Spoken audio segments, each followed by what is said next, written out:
हम सच के साथ है, संविधान के साथ है, एक दूसरे के साथ रहेंगे और डर के खिलाफ आवाज को बुलंद करते रहेंगे।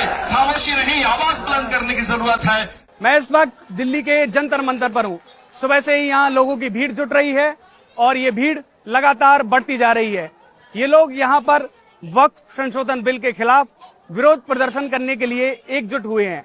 इस विरोध प्रदर्शन की call all India Muslim personal law board के द्वारा दी गई है। Waqf amendment bill sir, I oppose introduction. पिछले साल अगस्त के महीने में लोकसभा में वक्फ संशोधन बिल पेश किया गया था। विपक्ष ने आपत्ति जताई तो बिना किसी चर्चा के इसे ज्वाइंट पार्लियामेंट्री कमेटी में भेज दिया गया। वक्फ अमेंडमेंट बिल जो लाना चाहते हैं वो 2013 के अंदर ऑलरेडी अमेंडमेंट हो चुका है and it is perfectly all right. वो रेगुलेट करने के लिए बढ़िया है। उसके अंदर आप बाहर से लाके किसी कलेक्टर को अथॉरिटी दे देंगे। कलेक्टर किसका बंदा है भाई? हमारा बंदा है क्या?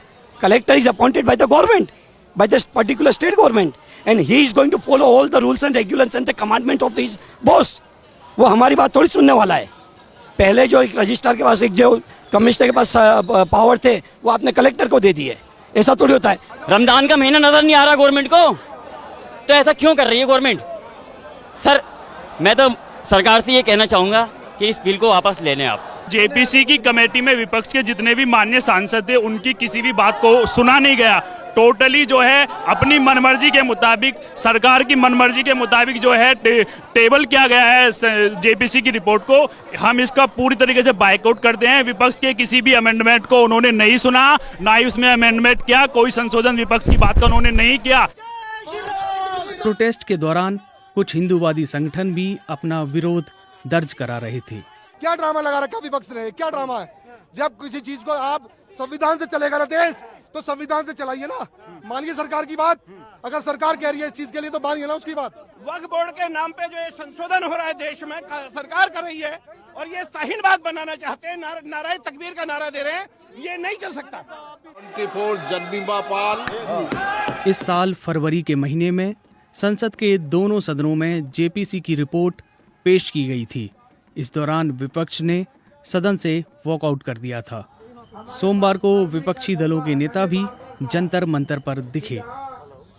ये बिल वक्फ की जायदाद को बचाने के लिए, एनक्रोचर्स को निकालने के लिए नहीं, ना उसकी इनकम को बढ़ाने के लिए, बल्कि वक्फ की जायदादों को खत्म करने के लिए, मुसलमानों से उनकी मस्जिदें, दरगाहें, खानखाहें, कब्रिस्तान को छीनने के लिए इस तरह का प्रोविजन उसमें रखा गया है कि ये बिल किसी भी कीमत पे पास नहीं होना चाहिए और इससे बहुत ज़्यादा नुकसानात वक्फ को होंगे और वक्फ के जो इमलाक हैं, जो ज़मीनें हैं, उनको होगा।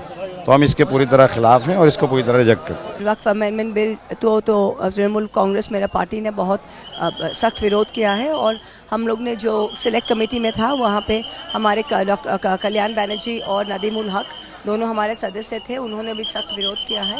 सो we are against this bill and they are trying to bulldoze it and bring it to parliament and we believe that this amendments to this bill are unconstitutional. दरहकीकत ये कॉन्स्टिट्यूशन को पर हमला है एक तरीके से और देश में माहौल ख़राब करने की एक साजिश है और वो लोग ये बिल ला रहे हैं जो कभी भी अक़लियतों को, मुसलमानों के बारे में बेहतर नहीं सोचते। बीजेपी का कहना है कि विपक्षी पार्टियां इस संशोधन को हिंदू मुस्लिम बनाने की कोशिश कर रही हैं।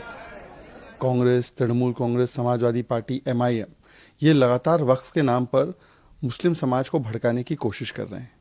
पहले ही कहते थे CA आएगा, नागरिकता छिन जाएगी। एक की नागरिकता नहीं छिनी। अब कहते हैं वक्फ आएगा, जमीनें और मस्जिदें छिन जाएगी। ऐसा कुछ नहीं होने वाला। वक्फ के संशोधन की बात तो खुद मुसलमानों ने की है। जेपीसी अध्यक्ष जगदम्बिका पाल इस प्रोटेस्ट को गुमराह करने वाला बता रहे हैं। वहीं पर्सनल लॉ बोर्ड का दावा है कि उनकी चिंताओं को दरकिनार किया गया है। किस सवाल पे आज जंतर मंतर पे all India Muslim personal law board हो, जमायत उलमा हिंद हो या ओवैसी की पार्टी AIMM हो या विपक्ष की पार्टियों को, नेताओं को बुलाया जा रहा है? ये केवल सियासी तकरार है। लोग कह रहे हैं जंतर मंतर में बैठ के साहब हमारे अख्तियार DM को दे दिया जाएगा।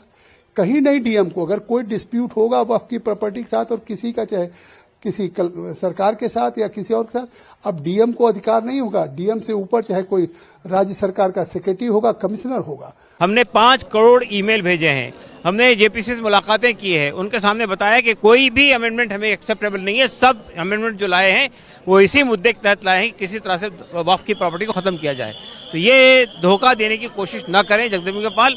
उन्होंने जिस तरह से जेपीसी की मीटिंग की है, जेपीसी की कार्रवाई चलाई है, वो भी बहुत गलत है। अब संविधानिक है कि विपक्ष को भी नहीं सुना गया, पब्लिक को भी नहीं सुना गया, हमने जो बात कही थी उसको भी नहीं सुना गया। पिछले महीने केंद्रीय मंत्रिमंडल ने जेपीसी द्वारा प्रस्तावित सभी 14 संशोधनों को मंजूरी दी थी।